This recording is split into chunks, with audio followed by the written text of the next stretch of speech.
Shalom Chavrim, I'm Stephen Ben-Nun. You're watching Israeli News Live. Today we have a very special guest with us here, Congressman Tom Garrett. Actually, we could even say Captain Garrett. He's former military, was in the Army. He serves the 5th District of Virginia, and recently, just a video was released on a press release there about his trip to Syria and Iraq, and some very provocative things that he said before Congress. And we wanted to share some of those thoughts there with you and bring that to our listeners all over the world here today. Congressman Garrett, thank you for coming on Israeli News Live. We certainly appreciate your time. It's my pleasure. Thank you, man. Congressman Garrett, you know, I was looking a little bit on your background, and of course, even in the interview that you, or the address before Congress, and one of the things that really struck out to me is your time in Yugoslavia, where you spent about a year there, and of course you have witnessed firsthand what genocide is like. Can you comment a little bit about that? Well, it was, you know, obviously 10,000 innocent people were slaughtered in Srebrenica and pushed into mass graves, but you know, this happens all the time, and you know, it was Edmund Burke who said all that's necessary for evil to triumph is for good people to do nothing. We watched during that same time frame 10,000 human lives a day snuffed out in Rwanda for 100 days, 1 million people. The Christian population in Iraq and Syria at its zenith in the 21st century was somewhere around 3 million. Right now it's about 400,000. We've recognized this as ethnic cleansing and genocide. Obviously the Jewish people have experienced this sort of horrific victimization repeatedly throughout history. And while I'm a Christian, I believe that every person of faith who seeks not to harm their neighbors and live only in peace and harmony with some freedom and self-determination deserves a voice. And so that's kind of why we went to Syria. That experience in Yugoslavia was formative, and I'm glad I went. But the bad news is that when I see the U.S. taking a turn for the worse as it relates to our policy over there, it hurts more to know that people will die when you've had dinner with them, when you've laughed with them, when you've seen their families. And this is just, I can't really wrap my brain around, I think, the short-sightedness of this policy decision. You know, the thing is, too, Congressman, is it doesn't look like it's going to get any better anytime soon. And I mean, we've already had 8 years of, as it is deemed in most media, a civil war. But quite frankly, it doesn't really look like a civil war. We have so many different nations, including Turkey, that have sponsored all types of jihadists in the country. Al-Nusra, Al-Qaeda are the most popular names that we hear about. And that's another thing that you witnessed in your trip going, of course, to Iraq and then into Syria, the ethnic cleansing of the Christian communities that you have seen. I watched the address, and I'd like for you to comment about that, what you've seen from your experience, because experiencing it firsthand in Yugoslavia certainly gives you the ability to recognize what you see on the ground as you make that trip. So things that are happening that just, if people knew in the West, I think should absolutely blow their minds. Iran is quite literally facilitating the transfer of homes and land from Yazidis and Christians to the Shia Shabak, right? I don't blame the Shia Shabak, I blame Iran. Some Christians are essentially complicit, cooperating with this ethnic cleansing to enrich themselves, which is disgusting to me. There are Iranian forces on the ground in in Syria, in Iraq. This is absolutely true. The popular mobilization units in Iraq, the Hashd al-Shabi, some are good people who want to defend their neighborhoods. Some are co-opted again by Iran in this radical strain of Shia. And in Syria, we were on the west side of Jarablus at the front lines at a building that they shot at the day we were there. And there was a position held by the Free Syrian Army, which is really occupied by folks like al-Nusra and al-Sham, depending on where you are. And they had a Turkish military facility within a couple of miles with tanks and helicopters, etc. You can't tell me, having served in the military, that if the Turks didn't sanction their violence against not terrorists, but people seeking freedom and self-determination in that part of the country, they would have been able to do that. So Turkey essentially is supporting and sanctioning these terrorists, the Free Syrian Army, as we speak. And where Turkey's gone in, And I didn't go into places like Afrin because I wouldn't have come back.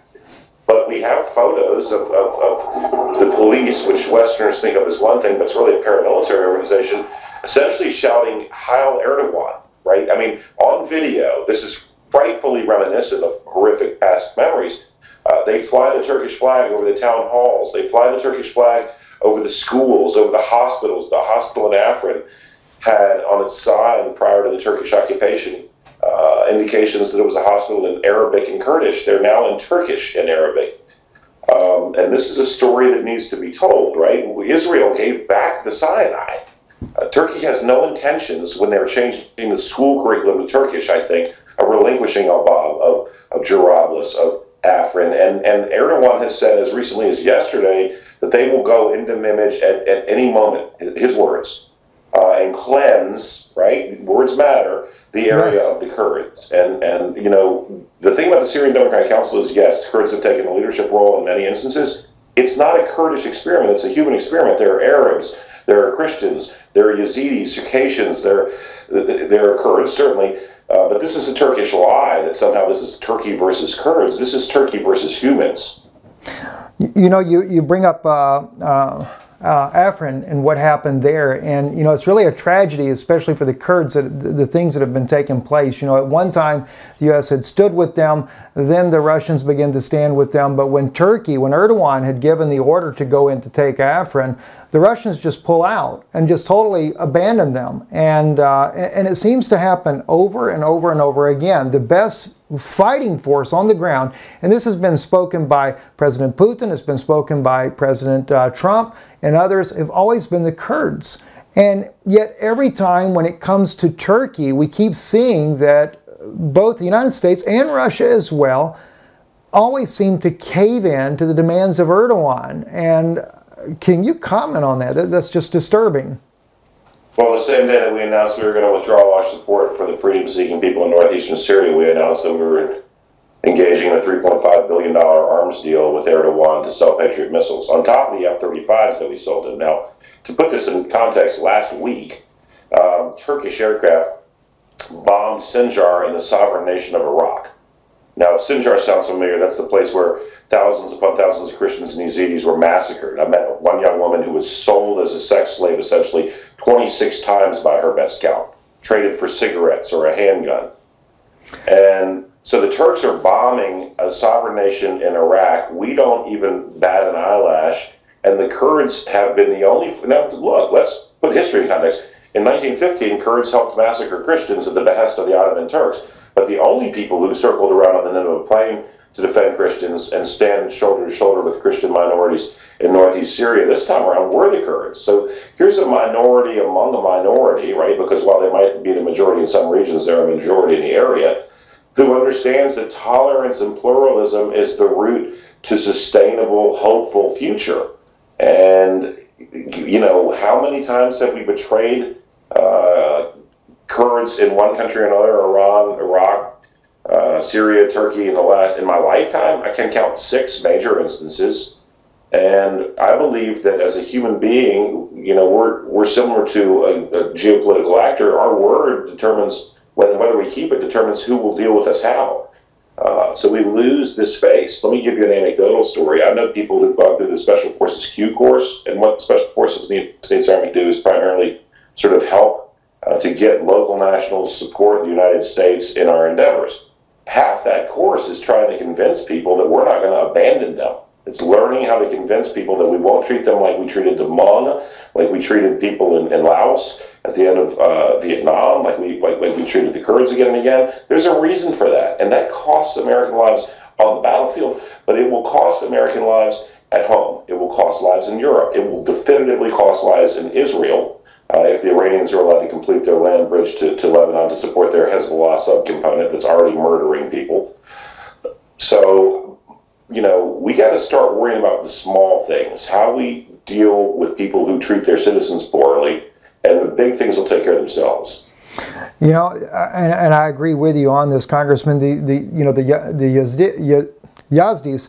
One thing about them that that a lot of people don't even realize is these are the people that are supposed to be the descendants of the wise men to begin with, and so for Jews and Christians alike, this matters and should matter to anyone. But you know, we're seeing three groups specifically that are being genocide in Syria, and it is the Yazdis, it is the Kurds, it is the Christians populations that are being genocide over there, and at the same time, all the nations that are fighting in there that are supporting this war, this could easily have ended long ago had these jihadists just stopped being funded.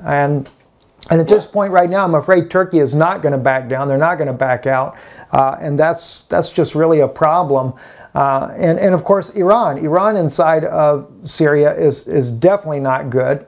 Where are we going to go, especially now that President Trump is talking about pulling out? And of course, he said this before, that he would pull out. And of course, we have the chemical attacks that keeps him in, and of course there is a lot of debate over that.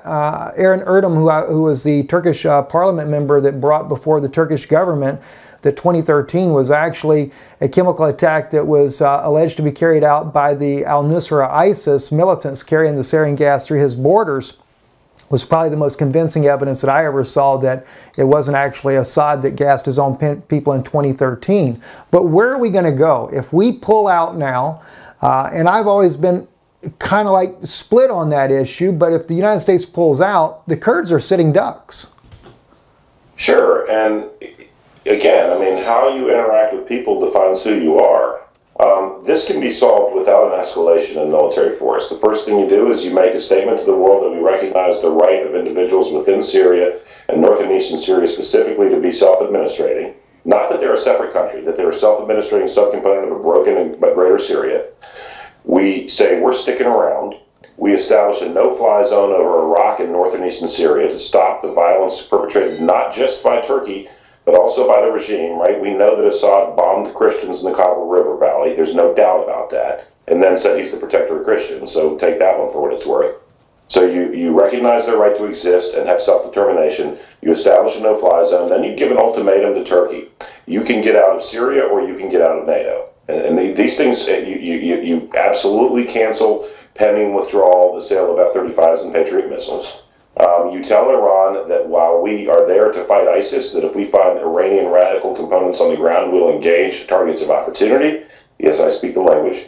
And just sit tight. We're not losing a lot. And look, every single life matters. Every time I walk into Rayburn, where we have a memorial to the people who died in the war and terrorism, I see names of people I knew. But you don't make a commitment and then roll up for political expediency. And if we want a different result in the region, we have to do something differently. It's about time we kept our word and stood beside people who share our values. Congressman Garrett, one last question here. Do you think that President Trump, the sales of the arms to Turkey is maybe a concession that he made with them in exchange for withdrawing our troops? Or do you really believe that we have defeated ISIS, which seems to be more of a joint effort? You know, Russia's trying to defeat them, the Kurds are trying to defeat them, we're trying to defeat them. Or what do you think is happening there? But he's trying to defeat ISIS when it's convenient for them. I mean, I think if the SDF had it to do over again, and I don't know this, no one's told me this, they may have left ISIS in Najin just so that the Americans didn't leave and subject, you know, everything between Manbij and the Jazeera province to attack by Turkey. So there are people who say they're trying to defeat ISIS, but they're not, right? Here's a great example, and this is beyond the purview of your question, but let me go for a second. Outside Jarablus, where the Free Syrian Army is shooting at the Syrian Democrat forces, with that Turkish base just a couple of miles away, what I was told by the people on the ground, who obviously everybody engages in propaganda, but I have no reason not to believe, was they looked through the field glasses the day after the Turks said we've driven ISIS out, and it's the same bad guys in different Turkish sanctioned uniforms, right? So some people are trying to defeat ISIS, and some people are trying to exploit this chaos to advance their own agendas. I will never side with money over human life. I will never side with allowing evil to continue to exist because it's convenient for me. Again, take care of the small things. The big things will take care of themselves. So, yes, ISIS has been absolutely skull-drugged, to use a colloquialism, on the battlefield. It's hard to defeat an idea. There are several thousand dead-enders who are the best of the best, because a lot of them went home or were killed. They're not going anywhere. We've emboldened them. We've given them recruiting fodder, right? Look, the Americans are leaving. And again, I mean, it just, to me, I just never want to be that guy who gives his word and then balks. And that's who we are right now. It's not too late to change. I'm not anti-President Trump. I just want to get this right. Right, I can understand that, and just one thought there, just in closing here, what you're saying with the Turkish supporting ISIS, the evidence seems to be there. This is what Aaron Erdem said in his own address right before his own parliament, is that Erdogan, when he was prime minister, before he was president, was complicit within the government, was supporting the ISIS terrorists, bringing not only the sarin gas, but also the weapons in. And there's a lot to be said about that, and some recent discoveries we've also aired on Israeli News Live. But Congressman Garrett, thank you so much for being on, and great luck in the future there. We really appreciate what you've done. And also, I'll add as well, Congressman Garrett went to Iraq and Syria on his own. He paid for it himself. That's a real congressman, and we really appreciate your service. People who didn't want us to go, and I'm proud of that too. It's my job to try to help push for good policy, and I think I'm doing that now, and I hope we did great. Thank you. Thank you guys for watching Israeli News Live. Erev Tov. We'll be speaking to you later today.